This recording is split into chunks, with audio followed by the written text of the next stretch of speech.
Hostile broadcast picked up.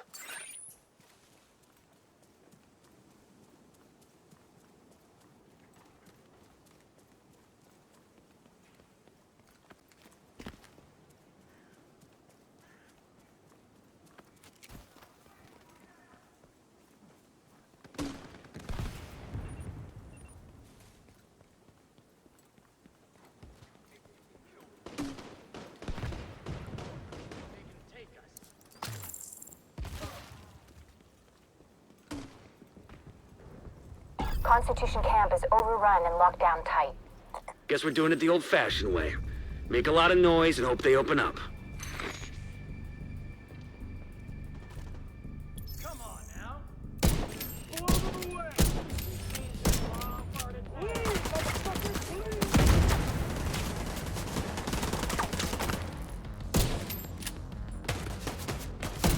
Launching grenade!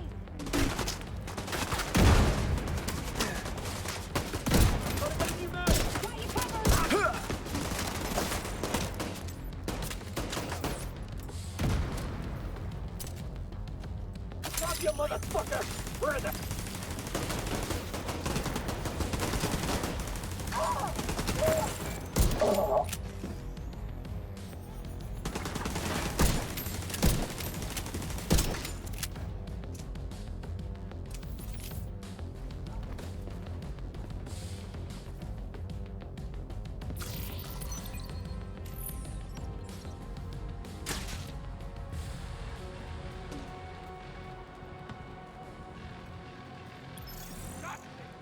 Government and no more, agent.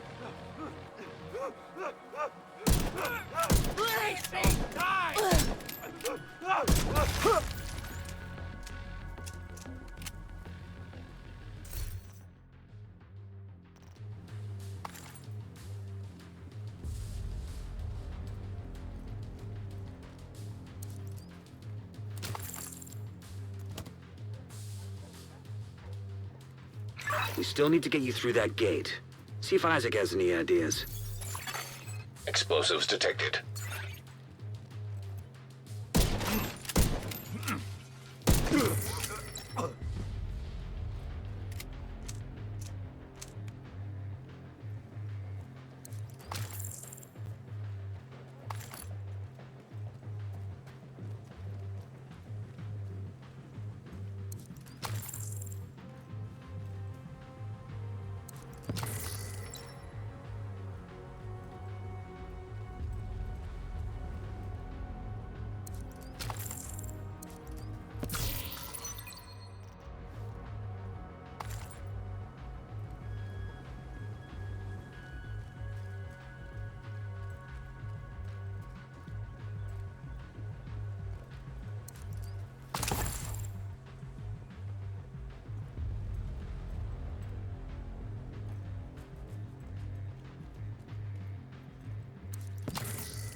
For some reason, older men always hit on me. I'm talking 60 years plus, when I was well under 18.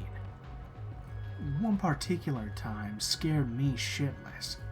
Granted, it was partially my fault for allowing myself to get into that situation in the first place. This was about January of 2000. Damn, what is it with you division agents and your love for blowing shit up? Catharsis. Roughly about 13 years old. Clear those assholes I out. was walking to a friend's house who was homesick.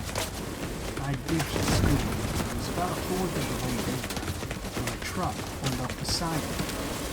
It was an older Hispanic man, and he offered me a ride to wherever I was going. Now, this was a city truck. My father worked for the city, so my puny brain thought maybe he knows my dad. He can't be that bad. It was also freezing balls and drizzling, and my friend lived quite a ways away. Against every warning I've ever heard or seen about stranger danger, I hopped right on in. We made small talk during the roughly 15-minute drive, but when we began entering near her house, the man steered the conversation toward how he was single. That was when the alarm started going off. I tried giving short answers to him. I could feel his eyes raking over me. They were still heading in the right direction, so I internally calmed myself and let him continue talking. As we turned down her street, I pointed out the house and tried to bolt out. Before I could even get off, he placed his hand on my knee and squeezed hard. At this point, my heart was slamming against my chest, and I could feel the strawberry Pop-Tarts I'd eaten for breakfast beginning to come back up. He smiled and looked down at me with the most malicious grin I'd ever seen, and slowly his hand crept up to my thigh. He began to speak. I've been pretty lonely lately. Reboot the radio transmitter. That should cut off the connection. Somehow, I was able to pull myself from the anxiety-induced paralysis.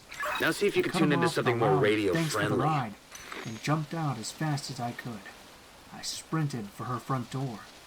I was praying he wouldn't get out of the truck or try calling me back. Thankfully, he peeled off before I could even take a look back over my shoulder. I banged on my friend's door and jumped into her arms when she finally opened it. I never told my mother about what happened. I didn't even mind the grounding I got for ditching. I was terrified to walk anywhere for months after that. I didn't want to see that man ever again. Something in his eyes, the demeanor or voice. I just knew I wasn't safe. I felt what it was like. I kicked myself a lot for putting myself in that situation. Not reading the signal from here. Check the power supply. To accepting the ride and getting familiar.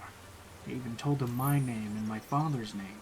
I even felt I put my friend in danger, because he knew where she lived now. It was a hard and terrifying lesson on the dangers of accepting rides from strangers.